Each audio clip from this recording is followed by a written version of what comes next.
அண்மை செய்தியை பார்த்துக் கொண்டிருக்கிறோம். போப் பிரான்சிஸின் இறுதிச் சடங்கானது தொடங்கி நடைபெற்று வருகிறது. இதில் உலகத் தலைவர்கள் பலரும் கலந்து கொண்டிருக்கிறார்கள். அது தொடர்பான காட்சிகளையும் பார்த்துக் கொண்டிருக்கிறோம்.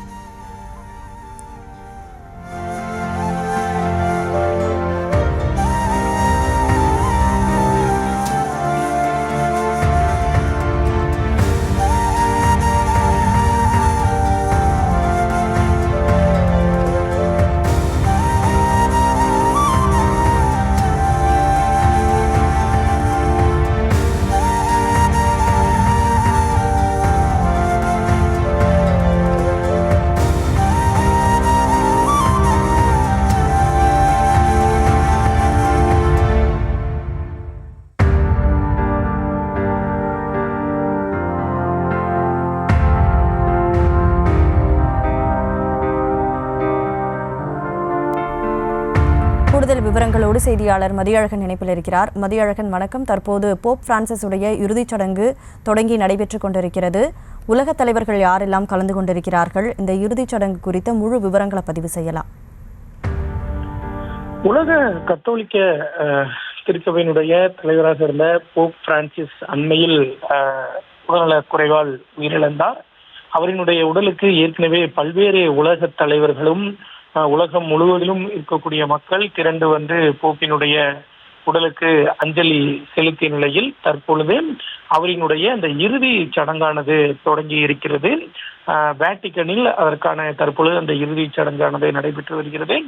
இந்த இறுதி சடங்கில் இந்திய குடியரசுத் தலைவர் திரௌபதி முர்மு, அமெரிக்க அதிபர் டொனால்ட் ட்ரம்ப், உக்ரைன் அதிபர் ஜெலன்ஸ்கி, அமெரிக்காவினுடைய முன்னாள் அதிபர் ஜோ பைடன் உள்ளிட்ட பல்வேறு உலக தலைவர்கள் பங்கேற்று இருக்கிறார்கள். ஏற்கனவே பிரான்ஸ் அதிபர் இமானுவேல் மெக்ரன் உள்ளிட்டோர் அஞ்சலி செலுத்திய நிலையில் இறுதிச் சடங்கு தற்போது நடைபெற்று வருகிறது. மேலும் இங்கிலாந்தினுடைய இளவரசர் சார்லஸ் சார்பில் அவரினுடைய மகனும் இளவரசருமான அதாவது இங்கிலாந்து இளவரசனுடைய மகன் வில்லியம்ஸ் இந்த இறுதிச் சடங்கில் பங்கேற்று இருக்கிறார். தற்பொழுது இறுதிச் சடங்கானது பாரம்பரிய முறைப்படி நடைபெற்று வருகிறது.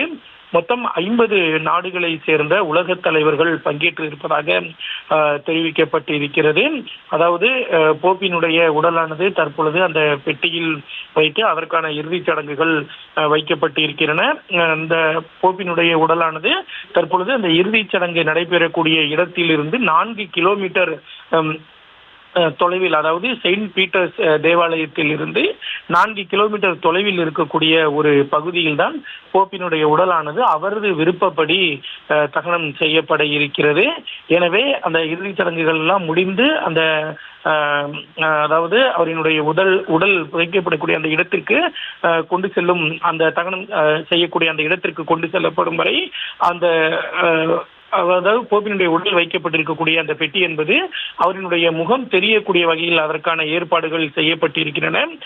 பெரும்பாலும் அதாவது பொதுவாகவே உயிரிழந்த போப் யாரேனும் உயிரிழந்தால் அவர்களுடைய உடலானது இந்த வேட்டிக்கன் வளாகத்திலேயே தான் அங்குதான் அதற்கான தகனம் செய்வதற்கான ஏற்பாடுகள் எல்லாம் செய்யப்படும். ஆனால் இந்த போப்பினுடைய விருப்பப்படி அவரினுடைய உடலானது வேட்டிக்கனிலிருந்து ஒரு 4 கிலோமீட்டர் தொலைவில் இருக்கக்கூடிய பகுதியில் தான் போப்பினுடைய உடலானது நல்லடக்கம் செய்யப்பட இருக்கிறது. அந்த நல்லடக்கம் செய்வதற்கு முந்தைய இறுதிச் சடங்குகள் தற்பொழுது பாரம்பரிய முறைப்படி நடைபெற்று வருகின்றன. இந்த இறுதிச் சடங்குகள் எல்லாம் முடிந்த பின்னர் போப்பினுடைய உடலானது செயின்ட் பீட்டர்ஸ்பர்க் அந்த தேவாலயத்தில் இருந்து ஊர்வலமாக எடுத்து செல்லப்பட்டு அவரது விருப்பப்படி அவருடைய விருப்பத்தை நிறைவேற்றக்கூடிய வகையில் போப்பினுடைய உடலானது நல்லடக்கம் செய்யப்பட இருக்கிறது.